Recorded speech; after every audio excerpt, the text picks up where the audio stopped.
আদালত সাহাবা, ইসমতে আম্বিয়া, নবীদের ইসমত, সাহাবাদের আদালত। মনে থাকবে তো, নবীদের ইসমত আমাদের আকীদা বিশ্বাস, যে বিশ্বাস করবে না সে মুনাফিক। সাহাবাদের আদালত বিশ্বাস করতে হবে, যে সাহাবাদের আদালত মানবে না সেও মুনাফিক। কারণ আল্লাহ বারবার সাহাবাদের কথা পরিচয় দিয়ে আসছে, আর সত্যবাদী ছিল। তো এই সাহাবাদের জমানায় বাদ দিলাম, আসলে এরপরে খেলাফতে বলি বইয়ে ওই জমানাতেও অন্যায় জুলুম ছিল, ছিল কি ছিল না? হাজ্জাজ বিন ইউসুফ বহু লোককে হত্যা করছে কি কারণে? মদ খেতে, কেউ মদ খেতে। বলে আব্বাসের জমানায় আরো বেশি পাপ বেড়ে গেল, আরো পাপ বেড়ে গেল, যেন কিছু বাড়লো, পাপাচার বাড়লো, সুদ বাড়লো, ইত্যাদি ইত্যাদি। এরপর তুর্কিদের আমল আসলো, কাদের আমল? তুর্কি খারাপ আমল। এই আমলও পাপাচার ছিল। আমার ভাইয়েরা, আমি ১,৫০০ বছরে এই উম্মতের ইতিহাস আমি পর্যালোচনা করে দেখেছি, যেই পরিমাণ বর্তমান সময়ে উম্মতে মুহাম্মাদিয়া নামাজ তরক করে দিয়েছে, যাকাত তরক করছে, হজ যাকাত তরক করতেছে, রোজা তরক করতেছে, জিহাদ তরক করতেছে, উম্মতের ১,৫০০ বছর ইতিহাসে গণহারে এইভাবে ফরজ বিধানকে প্রকাশ্যে ছেড়ে যাওয়ার নজির ইতিহাস নাই। গণহারে নামাজ পাঠ, গণহারে হজ পাঠ, গণহারে ২, ৩ দিন, ৪ দিন, ৫ দিন রোজা রাখবে, এরপর সবাই প্রকাশ্যে রোজার সময় তারা খেলে থাকে। সবাই হজের অবস্থা অনেকে জানে না, যাকাত তো দেয় না, মানুষ দেয় না যাকাত, ধনী লোকরা দেয় না যাকাত। এরপরে ইসলামের পঞ্চম ইবাদত হচ্ছে জিহাদ। কথা ঠিক না? কয় নম্বর ইবাদত? ৫ নম্বর ইবাদত ইসলামের। হ্যাঁ, ১ নম্বর নামাজ, ২ নম্বর যাকাত, ৩ নম্বর হজ, ৪ নম্বর রোজা, ৫ নম্বর কি? জিহাদ ফি সাবিলিল্লাহ। এই বিধানগুলোকে এই উম্মত যেভাবে বর্তমানে ছেড়ে দিয়েছে, ১০০০ বছর আগে, ১০০০ বছর পর্যন্ত তার নজির নেই। সে সময় যারা শাসক গোষ্ঠী তারা কেউ অন্যায় করত, যারা তোর পয়সাওয়ালা এরা কেউ করত, বা সমাজের মধ্যে কেউ লুকিয়ে লুকিয়ে গোপনে গোপনে অন্যায় করত। গণহারে ইসলামকে ত্যাগ করা, এটা হয়েছে বর্তমান ইউরোপিয়ান সভ্যতা, যে গ্লোবাল ওয়ার্ল্ড যখন শুরু হয়েছে তখন থেকে। এই জমানা নাস্তিক্যবাদের জমানা। প্রথম ধর্ম থেকে টোটালি বিচ্যুত হয়ে গেছে খ্রিস্টানরা। তারা একদম টোটাল ইসলাম থেকে বিচ্যুত হয়ে গেছে, খ্রিস্টান ধর্ম থেকে বিচ্যুত হয়ে গেছে। এবং সেই সুযোগে আমি একটা বাংলা বোঝার চেষ্টা করি, ওই খ্রিস্টানদের নাস্তিকতার সুযোগেই ইহুদিরা তাদের মাধ্যমে বাইবেল মুকাদ্দাসটা ইহুদিদের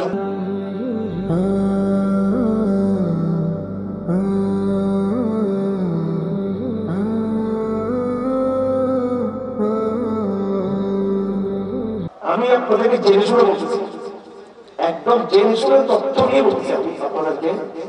পৃথিবীতে ২টো এলাকা ইসলাম, ৩টা এলাকা ইসলাম এখন পৃথিবী, ৩টা এলাকা। ফিলিস্তিনের গাজায়, আফগানিস্তানে, খোরাসানের আফগানিস্তানে এবং সোমালিয়া। ৩ জায়গার মুসলমানদের প্রধান বৈশিষ্ট্য সালাত কথা বলা হয়।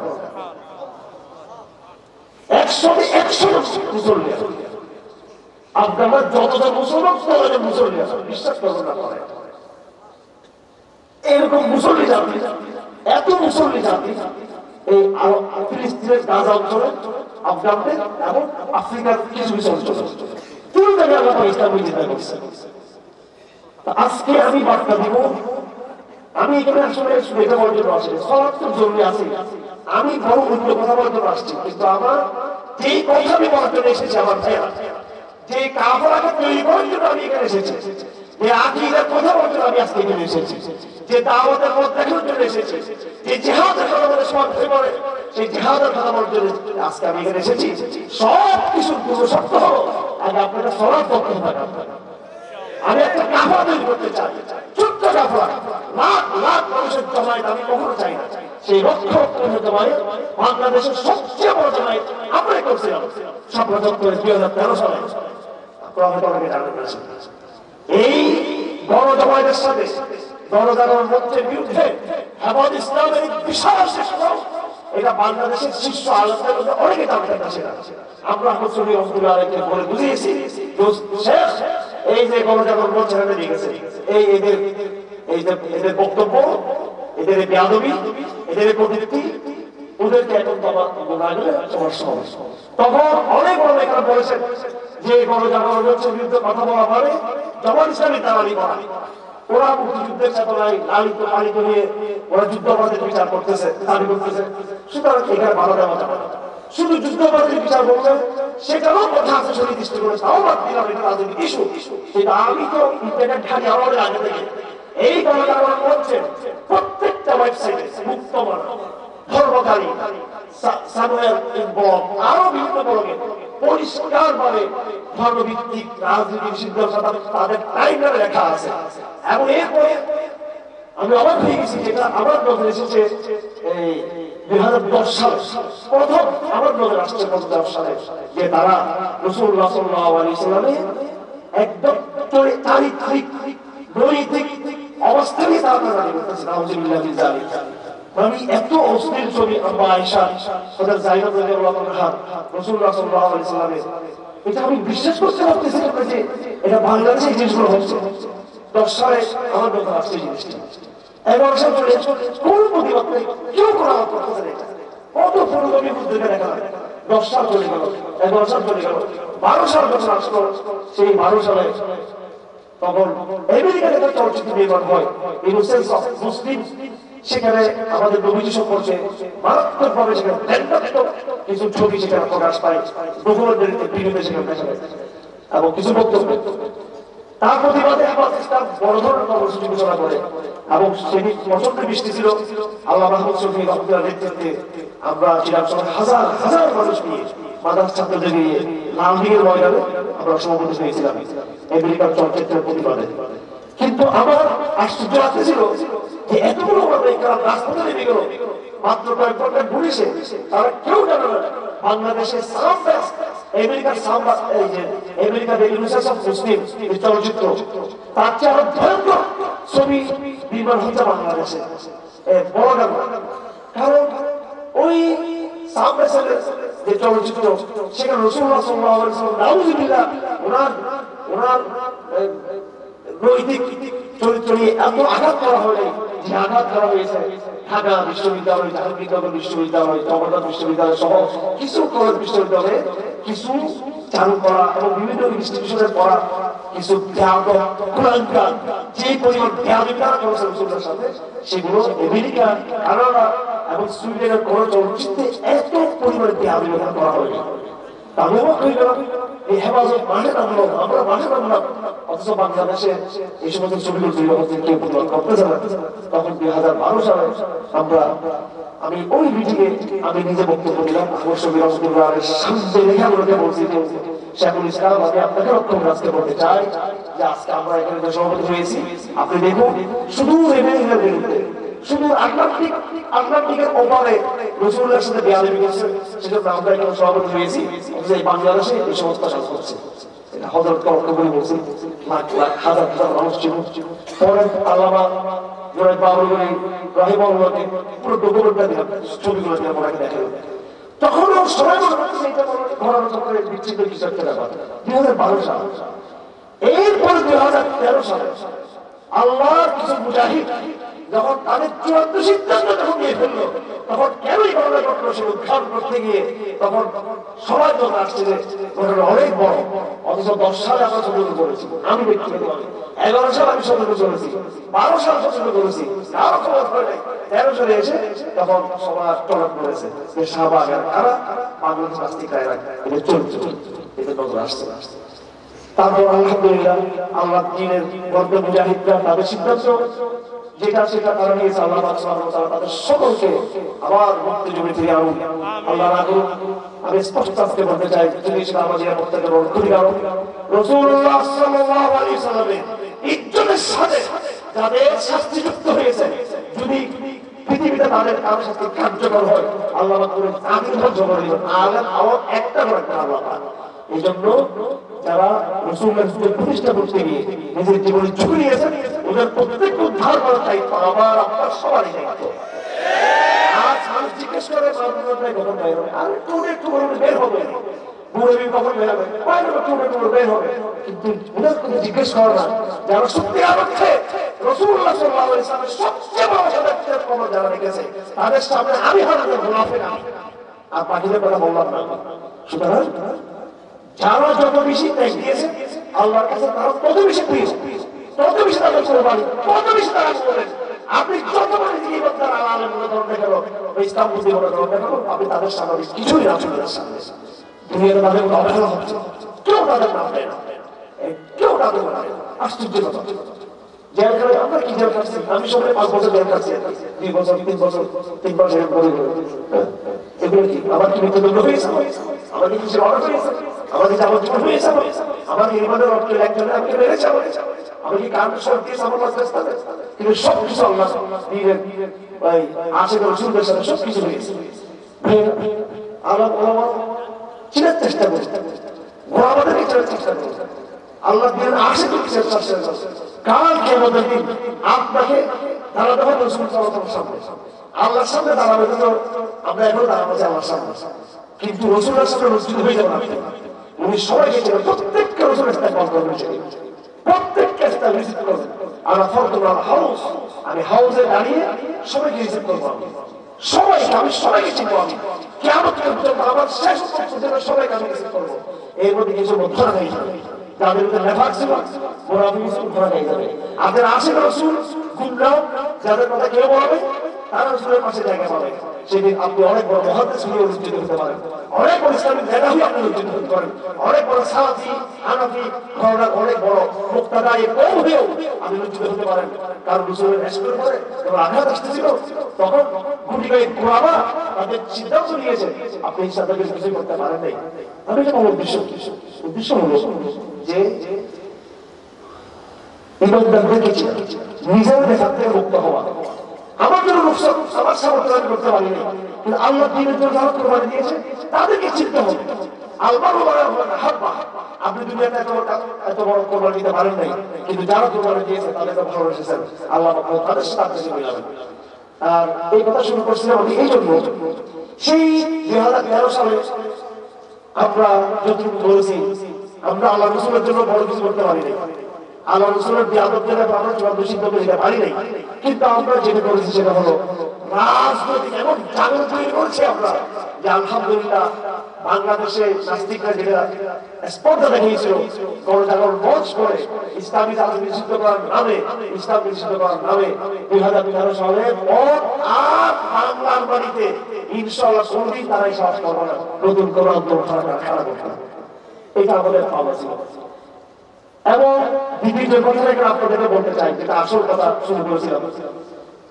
সেদিন এত বড় সুনাম, এত বড় গণজামায়াত যেটা বাংলাদেশের 50 বছরের 70 বছর ইতিহাসে এটা নজির নেই, কিন্তু এত বড় গণজামায়াত আমরা পরাজিত হয়েছি। কথা ঠিক কিনা? 57 বছর গণজামায়াত বাংলাদেশে একটা ইসলাম আইন পাস করাতে পারেনি এর পর্যন্ত। 57 বিশাল গণজামায়াত এমন পর্যন্ত 13 দফা দাবি একটা দাবি বাস্তবায়ন করাতে পারে নাই। 57 গণজামায়াত এত বড় গণজামায়াত বাংলার এক ইঞ্চি জমিতেও আল্লাহ রসুলের ইজ্জত আমার সমাজকে পরিপূর্ণভাবে আইনগত প্রতিষ্ঠা করতে পারে নাই। আমি এটা জন্যই বলছি বিশাল বিশাল প্যান্ডেলের গণজামায়াত এটা আপনাকে বিজয় দিবে না, আপনাকে বিজয় দিবে সে রসুল্লাহ, সে মানহাজ, সে সুন্নাহ, সে পদ্ধতি, যে পদ্ধতি অবলম্বন করে রাসূল সাল্লাল্লাহু আলাইহি ওয়াসাল্লাম সাহাবাদেরকে নিয়ে দিনের মেহনত করেছিলেন। ওই পদ্ধতিতে, ওই মানহাজে, ওই চিন্তাধারায়, ওই আকীদা বিশ্বাসে আমাদেরকে আজকে ফিরে যেতে হবে। আমাদেরকে স্পষ্ট করতে হবে এই কথা, আমার লা ইলাহা ইল্লাল্লাহ এটা কি ওই লা ইলাহা ইল্লাল্লাহ সুখালি তবলিগ স্টাইল বলে দিলাম সব কিছু আল্লাহ দেখা হয়, অথবা জিকিরের মতো বলে দিলাম ইল্লাল্লাহ ইল্লাল্লাহ জিকির করলাম নাকি আমার এই লা ইলাহা ইল্লাল্লাহ সেই লা ইলাহা ইল্লাল্লাহ যে লা ইলাহা ইল্লাল্লাহ সেই সময়ে সকল তাগুতকে চ্যালেঞ্জ করেছিল, আবু জাহেলকে চ্যালেঞ্জ করেছিল, এবং আবু লাহাবকে চ্যালেঞ্জ করেছিল। সেই সময়ে যে সাংবিধানিক ব্যবস্থা ছিল, শিরিক ছিল, সেটাকে চ্যালেঞ্জ করেছিল। আবার লা ইলাহা ইল্লাল্লাহ এটাকে ওটাই যেটা আজকের জামানার প্রত্যেকটা শিরিককে চ্যালেঞ্জ করবে, এটাকে সেই লা ইলাহা ইল্লাল্লাহ। কথা এখানে এখানে আমার সাথে আপনার বোঝাপড়া দরকার। এখানে যদি আপনার লা ইলাহা ইল্লাল্লাহ এটা যদি 1400 বছর আগে শিরকের সঙ্গে সীমাবদ্ধ থাকে, এটা শুধু লাত উজ্জাকে নাকচ করে, লা ইলাহা ইল্লাল্লাহ লা মানাতা লা উজ্জা লা হুবল যদি শুধু একটি সীমাবদ্ধ থাকে, তাহলে আপনি মুসলমান, আপনি তো মুনাফিক মুসলমান। আপনি কারণ আপনি এই জমানার লাতকে নিষিদ্ধ করলেন লা ইলাহা ইল্লাল্লাহ বলে, উজ্জাকে নিষিদ্ধ করলেন লা ইলাহা ইল্লাল্লাহ বলে, আর এই জমানার যতগুলো লাভ আছে গণতন্ত্রের নামে, জাতীয়তাবাদের নামে, মানবাধিকারের নামে এবং আন্তর্জাতিক সুব্যবস্থার নামে, গ্লোবাল অর্ডারের নামে, শিক্ষা ব্যবস্থার নামে যত লাভ আছে প্রত্যেকটাকে আজকে এই লা ইলাহা ইল্লাল্লাহ দিয়ে দমাতে হবে। তখন আপনি হচ্ছেন মুমিন। আপনাকে আকীদার জায়গা থেকে শুরু করতে হবে।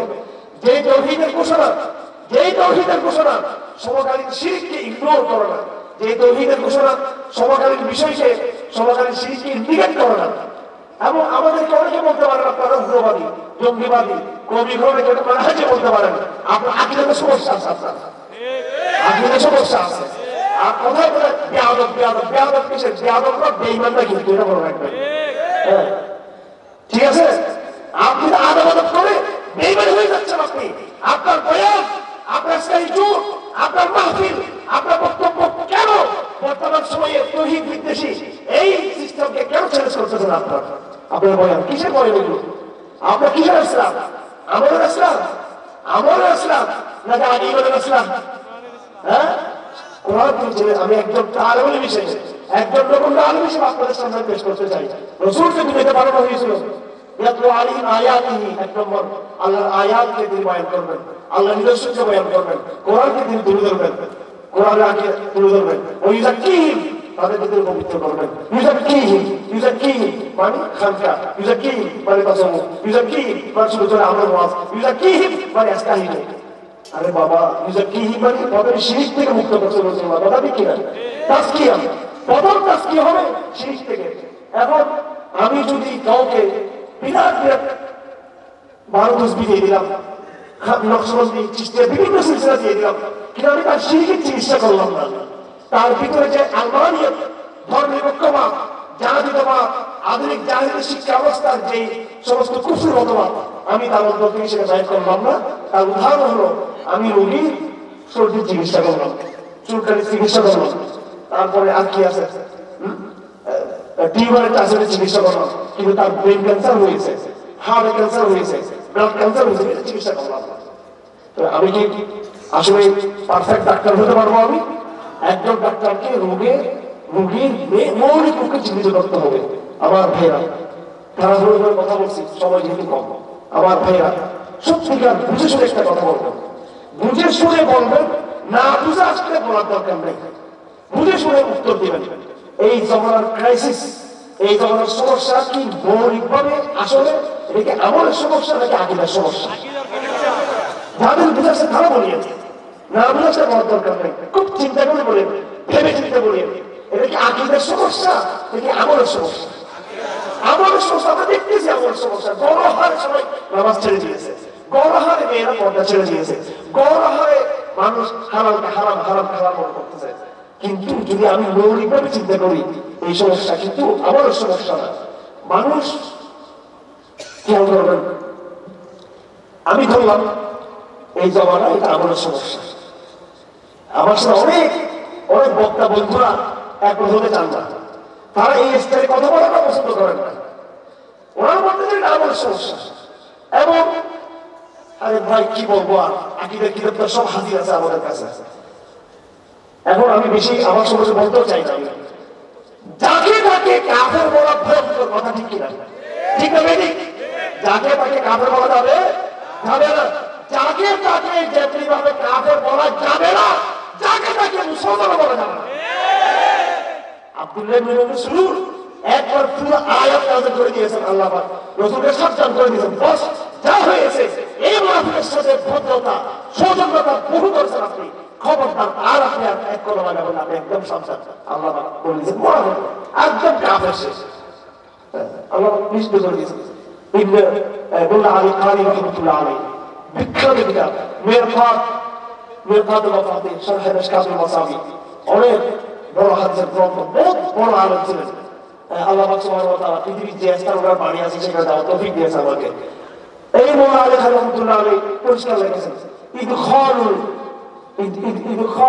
কাফির ফিল মিল্লাহ ওয়া ইখরাজুল মুসলিম আনিল মিল্লাহ আযীম। কেউকে যাকে তাকে সার্টিফিকেট দেওয়া, সবাই মুসলমান, শুধু হালাল অবশ্যই মুসলমান, কুফরি হালাল মুসলমান, ইসলামিক আইনের শাসন সব হালাল, সব মুসলমান, অথবা যাকে দেখে কাফের, দুটোই বিপজ্জনক। আমার ভাইয়েরা, অনেকে বলতে চান আমাদের ভাইদের মধ্যে এটা আমলের সমস্যা বর্তমান জমানায়। এই জায়গায় আমার আপত্তিটা, আমি এদিকে আমলের সমস্যায় মনে করি না। কেন? সাহাবাদের জমানা আমাদের সামনে আছে, সাহাবাদের জমানার মধ্যেও আমাদের বিচ্ছুতি ছিল, কিছু হতো। রাসূল তাদেরকে সাবধান করে দিতেন। একজন সাহাবী একজন মহিলাকে একবার কিস করেছে, চুমু দিয়েছে এবং মেয়েটাকে নিয়ে তাকে চুপ করতো। তো রাসূলুল্লাহ সাল্লাল্লাহু আলাইহি ওয়াসাল্লাম লজ্জিত হয়ে, সাহাবাদের বৈশিষ্ট্য কি ছিল? মিথ্যা কথা বলতো না, যা পাপ করতো রাসূলকে স্বীকার করতো। কথা ঠিক না বেঠিক? সাহাবাদের হেঁটে বুঝেন এবং সাহাবাদের তওবা করতেন। আমাদের বৈশিষ্ট্য গুনাহ করে তওবা করি না, গুনাহ করে মিথ্যা কথা বলি। আমরা গুনাহ করি নাই। সাহাবায়ে কেরাম শেখানো, সাহাবায়ে কেরাম স্বীকার করতেন এবং অল্প সংখ্যক গুনাহ হতো। তো রাসূলুল্লাহ সাল্লাল্লাহু আলাইহি ওয়াসাল্লাম তাকে ভীত সন্ত্রস্ত হয়ে গেছেন যে আর জন্য আমাকে পাক করেন, আমাকে একটু কিছু একটা শাস্তি দেন, কি করবো? তো বলতে, তুমি নামাজ পড়ছো, তুমি নামাজ পড়ো, আমল করো, তাহলে সেটা একটু তওবা হয়ে যাবে, তোমার ওটা প্রাপ্ত হয়ে যাবে। সাহাবায়ে কেরাম বলে ঝাড়া করছেন, রাসূলুল্লাহ কাছে স্বীকার করছেন। সাহাবায়ে কেরাম আমাদের এরকম সমস্যাগুলো হতো। আল্লাহ আমাদের ব্যক্তিগত ঝগড়া লেগে যেতাম মাঝে মাঝে, কথা ঠিক কিনা? আল্লাহ আমাকে আয়াত নাযিল করছেন। আলহামদুলিল্লাহ, পুরো মানব জাতির ইতিহাসে সবচেয়ে কম গুনাহ হয়েছে সাহাবাদের মধ্যে। নবীদের তো বাদে আমাদের সাহাবা পর্যন্ত মাসুম, ওটা আকীদা হিসাবে বলা যাবে না, কিন্তু বিশ্বাস করতে হবে সাহাবায়ে কেরাম আবেদ ছিলেন। আকীদার মধ্যে দুটো বিষয়, নবীরা মাসুম, বলে নবীরা মাসুম, সাহাবারা আদেল, এটা বিশ্বাস করতে হবে। সাহাবারা আদেল, নবীরা মাসুম মানে নবী পাপ করতে পারেই না, আর আদালত মানে হলো যিনি কবিরা গুনাহ করেন না, কবিরা গুনাহ করলো কোন সময় দ্রুত ছেড়ে ফিরে আসেন, আর নবীরা সেটা করতে পারেনই না, সেটা কবিরা। তো আদালত সাহাবা, ইসমতে আম্বিয়া, নবীদের ইসমত, সাহাবাদের আদালত। মনে থাকবে তো? নবীদের ইসমত আমাদের আকীদা বিশ্বাস, যে বিশ্বাস করবে না সে মুনাফিক। সাহাবাদের আদালত বিশ্বাস করতে হবে, যে সাহাবাদের আদালত মানবে না সেও মুনাফিক। কারণ আল্লাহ বারবার সাহাবাদের কথা করেছে, দিয়ে আসছে, আর সত্যবাদী ছিল। তো এই সাহাবাদের জমানায় বাদ দিলাম, আসেন এরপরে খেলাফতে বলি মাইয়া। ওই জমানাতেও অন্যায় জুলুম ছিল কি ছিল না? হাজ্জাজ বিন ইউসুফ বহু লোককে হত্যা করছে, কি কারণে? মদ খেতে, কেউ মদ খেতে। বড় আব্বাসের জমানায় আরো বেশি পাপ বেড়ে গেল, যেন কিছু বাড়লো, পাপাচার বাড়লো, সুদ বাড়লো, ইত্যাদি। এরপর তুর্কিদের আমল আসলো, কাদের আমল? তুর্কি খারাপ। এই আমলও পাপাচার ছিল। আমার ভাইয়েরা, আমি ১,৫০০ বছরে এই উম্মতের ইতিহাস আমি পর্যালোচনা করে দেখেছি, যেই পরিমাণ বর্তমান সময়ে উম্মতে মুহাম্মাদিয়া নামাজ তরক করে দিয়েছে, যাকাত তরক করছে, হজ যাকাত তরক করতেছে, রোজা তরক করতেছে, জিহাদ তরক করতেছে, উম্মতের ১,৫০০ বছর ইতিহাসে গণহারে এইভাবে ফরজ বিধানকে প্রকাশ্যে ছেড়ে যাওয়ার নজির ইতিহাস নাই। গণহারে নামাজ পাঠ, গণহারে হজ পাঠ, গণহারে ২-৩ দিন ৪-৫ দিন রোজা রাখবে, এরপর সবাই প্রকাশ্যে রোজার সময় তারা খেলে থাকে। সবাই হজের অবস্থা অনেকে জানে না, যাকাত তো দেয় না, মানুষ দেয় না যাকাত, ধনী লোকরা দেয় না যাকাত। এরপরে ইসলামের পঞ্চম ইবাদত হচ্ছে জিহাদ। কথা ঠিক না? কয় নম্বর ইবাদত? ৫ নম্বর ইবাদত ইসলামের। হ্যাঁ, ১ নম্বর নামাজ, ২ নম্বর যাকাত, ৩ নম্বর হজ, ৪ নম্বর রোজা, ৫ নম্বর কি? জিহাদ ফি সাবিলিল্লাহ। এই বিধানগুলোকে এই উম্মত যেভাবে বর্তমানে ছেড়ে দিয়েছে, ১০০০ বছর আগে, ১০০০ বছর পর্যন্ত তার নজির নেই। সে সময় যারা শাসক গোষ্ঠী তারা কেউ অন্যায় করতো, যারা তো পয়সাওয়ালা এরা কেউ করতো, বা সমাজের মধ্যে কেউ লুকিয়ে গোপনে অন্যায় করতো। গণহারে ইসলামকে ত্যাগ করা, এটা হয়েছে বর্তমান ইউরোপিয়ান সভ্যতা, যে গ্লোবাল ওয়ার্ল্ড যখন শুরু হয়েছে তখন থেকে। এই জমানা নাস্তিক্যবাদের জমানা। প্রথম ধর্ম থেকে টোটালি বিচ্যুত হয়ে গেছে খ্রিস্টানরা। তারা একদম টোটাল ইসলাম থেকে বিচ্যুত হয়ে গেছে, খ্রিস্টান ধর্ম থেকে বিচ্যুত হয়ে গেছে। এবং সেই সুযোগে আমি একটা বাংলা বোঝার চেষ্টা করি, ওই খ্রিস্টানদের নাস্তিকতার সুযোগেই ইহুদিরা তাদের মাধ্যমে বাইতুল মুকাদ্দাসটা ইহুদিদের হাত থেকে নিয়েছে। যদি খ্রিস্টান জগৎ আধ্যাত্মিক থাকতো আগের মতো, খ্রিস্টান জগতের লোকরা যদি সত্যিকার খ্রিস্টান থাকতো, আধ্যাত্মিক খ্রিস্টান, ওদের ধর্ম নেই, ধর্মকর্ম আগের মতো যদি খ্রিস্টানরা পালন করতো তাহলে বাইতুল মুকাদ্দাসের দাবিদার খ্রিস্টানরাই থাকতো। আমেরিকায় দাবি করতো, ব্রিটেন দাবি করতো, ফ্রান্স দাবি করতো যে আমরা খ্রিস্টানরা বাইতুল মুকাদ্দাস দিব, তোমরা ইহুদিদেরকে দিব না। ইহুদিরা কেন বাইতুল মুকাদ্দাস নিয়ে ফেলছে? এটা খুব জটিল সূত্র আছে। ইহুদিরা বাইতুল মুকাদ্দাস, পৃথিবী থেকে ইহুদিরা শক্তি আছে, আছে এত শক্তি পৃথিবীতে? জনশক্তি, অস্ত্র কিচ্ছু নেই, এত জনশক্তি নেই। ওরা তাদের মাধ্যমে বাইতুল মুকাদ্দাস মুসলমানদের থেকে ছিনিয়ে নিয়েছে। তুর্কি থেকে তাড়িয়ে দিল, তুর্কি থেকে তাড়িয়ে দিল, ওসমানী সাম্রাজ্য তাড়িয়ে ব্রিটিশ সেখানে কত দাদা রাজত্ব দেয়, কথা দেখলেন এটি। এবার ব্রিটিশরাই তাদেরকে ইসরায়েল রাষ্ট্রটা বানিয়ে দিল, তাদের ব্রিটিশে যেহেতু তাদের হাতে ফিলিস্তিন রাষ্ট্রটা কাদের হাতে দিল, ইহুদের হাতে দিয়েছে কারা? খ্রিস্টানরা। কিন্তু ইতিহাসে দেখবেন খ্রিস্টানরাই বারবার মুসলমানদের সঙ্গে লড়াই করছে বাইতুল মুকাদ্দাস পাওয়ার জন্য। 200 বছর তার বছর যুদ্ধ করছে। হযরত ওমর ইবনে খাত্তাব রাদিয়াল্লাহু তাআলা বাইতুল মুকাদ্দাস ফিরে পাওয়ার জন্য লড়াই করছেন। প্রথম বাইতুল মুকাদ্দাস বিজয় করছেন হযরত ওমর ইবনে খাত্তাব রাদিয়াল্লাহু তাআলা, কথা ঠিক কিনা? এরপর শত শত বছর পরে আবার বাইতুল মুকাদ্দাস বিজয় করছেন সালাউদ্দিন আইয়ুবী রাহমাতুল্লাহ আলাইহি। তবে যেই বাইতুল মুকাদ্দাসের জন্য হাজার বছর ধরে এই খ্রিস্টানরা আমাদের সাথে লড়াই করছে, সেই খ্রিস্টানরা নিজেরা বাইতুল মুকাদ্দাসকে দখল না করে সেই বাইতুল মুকাদ্দাস কাদেরকে দিয়ে দিল? কেন কেন কেন? সেটা হলো যে ইউরোপ নাস্তিক হয়ে গেছে। কি হয়ে গেছে? নাস্তিক হয়ে গেছে।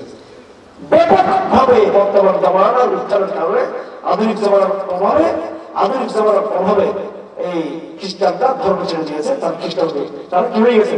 খ্রিস্টানদের ধর্ম নাস্তিক হয়ে গেছে। এটা হচ্ছে ইতিহাস। কেমন হলো, কেউ হলো, এটা 230 বছর ইতিহাস বুঝতে হবে, এখন এক সময় নেই। এটা অনেক ঘটনা, অনেক ঘটনা, অনেক ঘটনা।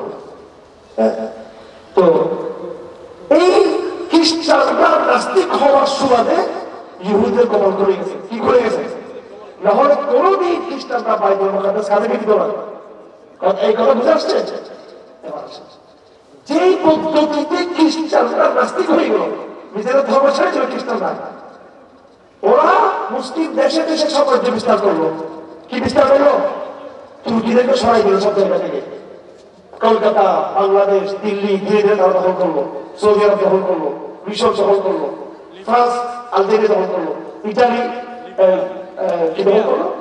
লিবিয়া দখল করলো, তিউনিসিয়া দখল করলো, ইটালি। এইবার প্রত্যেক খ্রিস্টান রাষ্ট্র এক একটা মুসলিম রাষ্ট্র দখল করে করলো। এই সাম্রাজ্য মানে তারা কোনো জায়গায় 50 বছর ছিল, কোনো জায়গায় 100 বছর ছিল, কোনো জায়গায় 200 বছর ছিল, কোনো জায়গায় 70 বছর, এক একটা দেশে চলে যাওয়ার সময় যেইভাবে তার নাস্তিক হয়ে গেছে, খুব খেয়াল করবেন, যে পদ্ধতিতে খ্রিস্টানরা নাস্তিক হয়ে গেল, এই খ্রিস্টানরা মুসলিম দেশ ছেড়ে যাওয়ার সময় ওই পদ্ধতিতে, ওই শিক্ষা ব্যবস্থা দিয়ে, ওই আইন ব্যবস্থা দিয়ে, ওই অর্থ ব্যবস্থা দিয়ে মুসলমানদের মধ্যে একটা বিরাট একটা মধ্যবিত্ত সমাজ তৈরি করলো, ইলেকশন তৈরি করলো, নাস্তিক ইলেকশন থেকে। ক্ষমতা তাদের, আইন তাদের, সামরিক শক্তি তাদের, সংস্কৃতি তাদের, শিক্ষা তাদের, এই সেটা তৈরি করলো। মুসলমানরা ঠিক সেম ওই পদ্ধতিতে, যে পদ্ধতিতে খ্রিস্টানরা কয়েকশো বছর আগে টোটালি তাদের ধর্ম ছেড়ে দিয়েছে, তারাও মুসলমানদের উপর রাজত্ব কায়েম করে মুসলমানদেরকে মুসলমান থেকে বের করে দিয়ে খ্রিস্টানরা বানিয়ে তাদের নাস্তিক বানিয়ে দিল। এখন পৃথিবীতে দুটা প্রজন্ম, নাস্তিক খ্রিস্টান প্রজন্ম আর নাস্তিক মুসলমান প্রজন্ম। কথা ক্লিয়ার? এই গণহারে মুসলমান ইসলাম ছেড়ে দেওয়া বুঝি খেলাফতের রাশেদের আমলে ছিল, বনু উমাইয়ার আমলে ছিল, আব্বাসী আমলে ছিল, তুর্কি আমলে ছিল না, মোগল আমলে ছিল না। এটা এই জামানায় হয়েছে সেটা। সুতরাং মানুষ কোন সময় গণহারে আমল ছেড়ে যায়, গণহারে হরফ নামাজ ত্যাগ করছে, সেটা একটা ভিন্ন বিষয়। হরফ কেউ দেখা দিচ্ছে না, একটা আমল। মেয়ে পর্দা চলতেছে, ঠিক আছে, সেটা একটা বিচ্ছিন্ন আমল, খেয়াল করবেন। কিন্তু গণহারে এই আমল ছেড়ে যাওয়াটা, এটা আকীদার দুর্বলতার কারণে নাকি এমনি এমনি এমনি আমল ছেড়ে দিয়েছে? কোনটা ছেড়ে? আকীদার দুর্বলতার কারণে গোড়াতে আকীদা দুর্বল হয়ে গেছে। মুসলমান মনে করতেছে যে এইভাবে চলা যায়, আল্লাহকে দুর্বল করার দরকার নেই, কিছু বাঁচবো কিছু বাঁচবো না, কোন আয়াত কিছু বাঁচবো কিছু বাঁচবো না। তো আমার ভাইয়েরা, এই আমি আপনাদেরকে যে ডাক দিব আজকে, সেটা হলো আসুন আমরা আকীদার মধ্যে ফিরে আসি। আমার সবাই নিজেকে আমার মুমিন বানাই। আমার ভাইয়া আসুন এমন এক কালিমা আমরা উচ্চারণ করি, বলি আমার নতুন করে আশহাদু আল্লা ইলাহা ইল্লাল্লাহ, এমন এক তাওহীদের ঘোষণা আমরা দিই, এমন এক তাওহীদের ঘোষণা আমরা দিই, মনে মনে ঘরে আযান দিব, ঘরে যাব আর বলবো আশহাদু আল্লা ইলাহা ইল্লাল্লাহ। আকীদার কিতাবে লেখা আছে, তাফসীরের কিতাবে লেখা আছে, কেউ যদি কোনো নও মুসলিম যদি ইসলাম গ্রহণ করে তাকে কালেমার পক্ষে ঘোষণা দিতে হবে। সাথে সাথে তাকে এটাও বলতে হবে আমি আগেকার শিরক থেকে আমি নিজেকে মুক্তি ঘোষণা করলাম, এটাও ঘোষণা করতে হবে। কালেমার দৃঢ়ভাবে ইসলামে প্রকাশ করতে হবে, কালেমার ঘোষণা দিতে হবে, তাওহীদের ঘোষণা দিতে হবে, শিরক থেকে বারাআত, শিরক থেকে মুক্তি, শিরক থেকে দায়ী, শিরক থেকে সম্পূর্ণ বিচ্ছিন্নতা ঘোষণা দিতে হবে। পরবর্তীভাবে কাল বলেছেন শিরক থেকে বিচ্ছিন্ন ঘোষণা না দিয়ে যদি শুধু তাওহীদের ঘোষণা দেয় তাও হয়ে যাবে, কারণ তাওহীদের ঘোষণা দিলে অটোভাবে সেই শিরক থেকে কি হয়ে যাবে, বিচ্ছিন্ন হয়ে যাবে।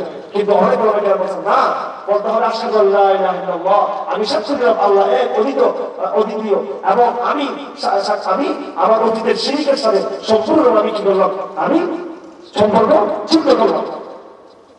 আমি কারাগারে যাওয়ার মাত্র 10-12 দিন আগে আমার হাতে এক বোন, আল্লাহ পাক সুবহানাহু ওয়া তাআলা এই বোনটাকে আয়েশা রাদিয়াল্লাহু মতো একদম মুসলমান নারীদের ব্যক্তি বানিয়ে দিলেন আল্লাহ পাক।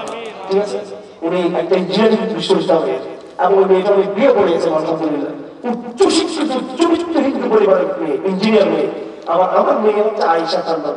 আয়েশা তো উনি ইন্টারের সায়েন্সের পড়িয়েছে, এত বড় একটা বোন, আল্লাহু আকবার, আমি গর্ব করি দেখে নিয়ে। এই মেয়েটা আমাদের বাসায় এসে আমার স্ত্রীর সামনে, আমার মেয়েদের সামনে আবার কালেমার ঘোষণা দিয়েছেন। এই আমার স্পষ্ট বলেন আশহাদু আল্লা ইলাহা ইল্লাল্লাহ ওয়া আশহাদু আন্না মুহাম্মাদার রাসূলুল্লাহ। আমি তাকে বললাম যে বোন, আপনি কালেমার ঘোষণা দিয়েছেন, শাহাদাত ঘোষণা দিয়েছেন, সাথে সাথে পৌত্তলিকতা সহ যত শিরক এই জগতে আছে সব শিরক থেকে আপনি বিচ্ছিন্নতার ঘোষণা দেন, সত্যতার ঘোষণা দেন। আমি বিচ্ছিন্ন কোথায় ঘোষণা দিয়েছেন সেটা উনি না, আরো অনেক আলহামদুলিল্লাহ। আমার ভাইরা, এইভাবে নতুন এক কালেমা আমাদের পড়তে হবে, যে কালেমা আমাদেরকে বর্তমান জমানার শিরক থেকে আমাদেরকে কি করবে, মুক্ত করবে। আমার ভাই, আমি বুঝাতে পারবো না আপনাদেরকে, আমি বুঝাতে পারবো না এই যে সিলেবাস। এখন ট্রান্সজেন্ডার নিয়ে কথা বলতেছে মানুষ, এখন কথা বলছে বিবর্তনবাদ নিয়ে, কথা বলতেছে বিভিন্ন বিষয় নিয়ে। এই শিক্ষা ব্যবস্থা নিয়ে আমি কি বলবো, কোন ভাষা বলবো, এগুলো আমি আরো 20-22 বছর থাকতেছি। আমি নিজেই রাষ্ট্রবিজ্ঞান একবার ছোট্ট বলেছিলাম, রাষ্ট্রবিজ্ঞান লাইনে লাইনে লাইনে লাইনে আমি মুখস্থ করার চেষ্টা করছি রাষ্ট্রবিজ্ঞান। এরপর ধরছি আমি অর্থনীতি, এরপর সংস্কৃতি, এরপর বিজ্ঞান, একটা বিষয় ধরছি আমি, একটা বিষয়। আমি নিজে মনে করতাম অঙ্কটাতে নাস্তিকতা নাই, পড়াশোনা ওইটা অনেক সিস্টেম নাস্তিকতা ঢুকেছে।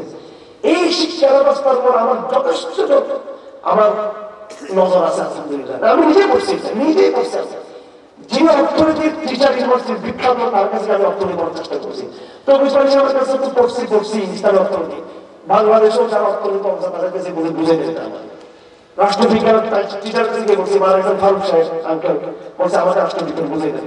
এরপরে বিজ্ঞান বোঝার জন্য আমি কত প্রফেসর ধরছি, আমি বিজ্ঞানটা নিজে বোঝার চেষ্টা করছি, অনেক বোঝাপড়া করছি।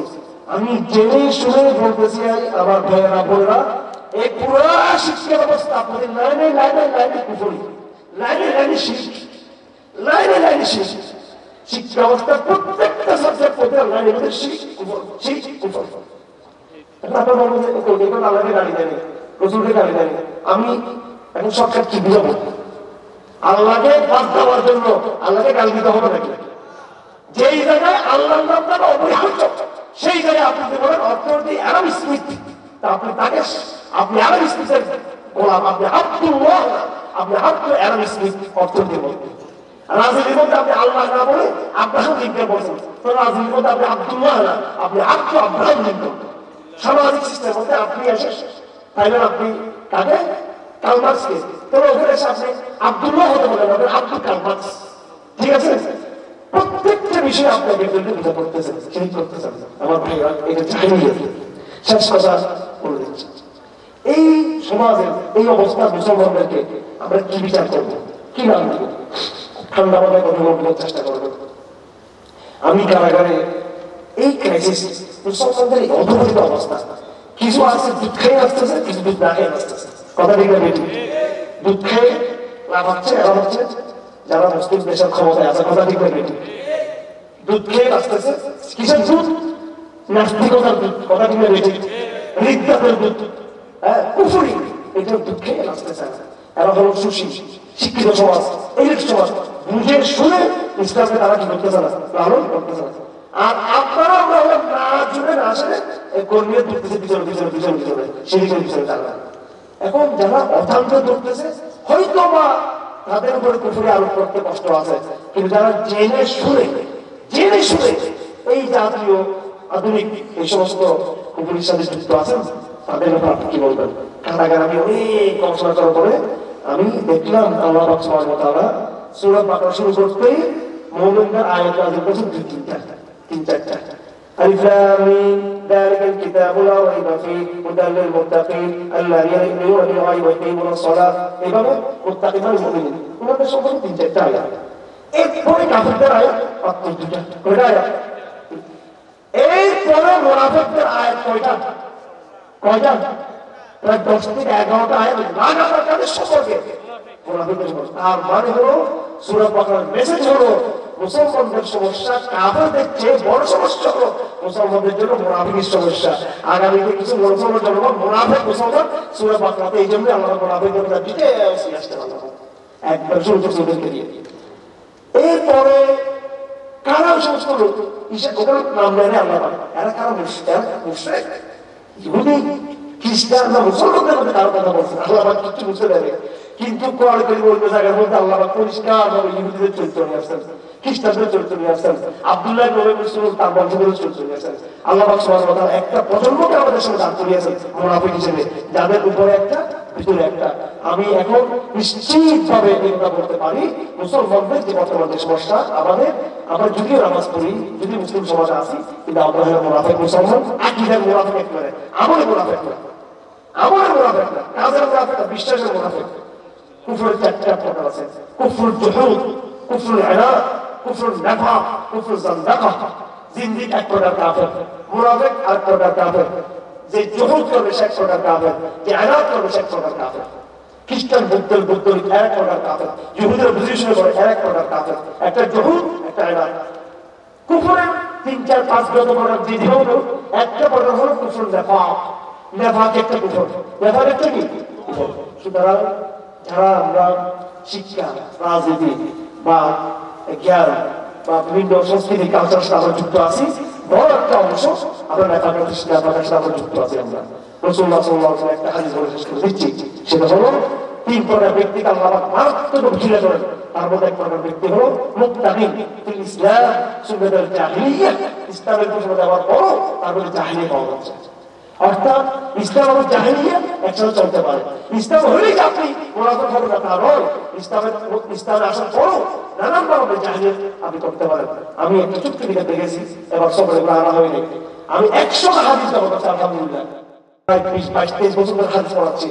আমি একেবারে জাহিলিয়াতের যত হাদিস মোটামুটি আমি পারছি, প্রায় 100টার মতো হাদিস জাহিলিয়া সম্পর্কে আমি বের করেছি। সেখানে প্রায় প্রত্যেকটা হাদিসের মধ্যে রাসূলুল্লাহ সাল্লাল্লাহু আলাইহি ওয়াসাল্লাম কুফর, জাহিলিয়াত, নিফাক এগুলো বলছেন মুসলমানদের দিকে।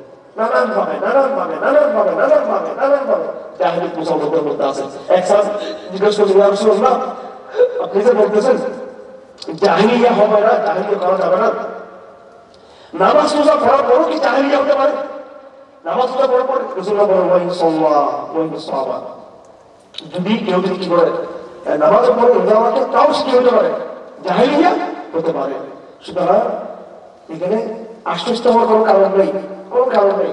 আসলে আমরা আকীদার মেহনত করি। কিসের মেহনত করি? আমরা আকীদার মেহনত করি।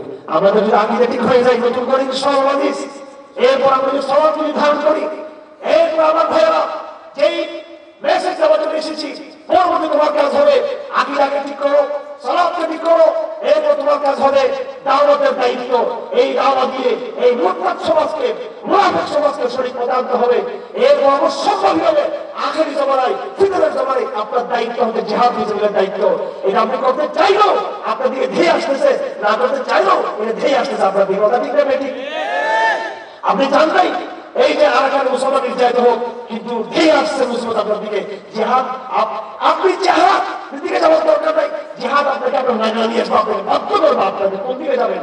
এই মিয়ানমার দিকে ফিরবেন, ওদিকে জিহাদ ফরজ, আর এদিকে ফিরবেন, এদিকে তো আরো আগে ফরজ। এরপর দেখবেন আপনি বাইতুল মুকাদ্দাস চতুর্দিক থেকে উম্মতের উপরে জিহাদের অনেকগুলো বিধান আরোপ হয়ে আছে।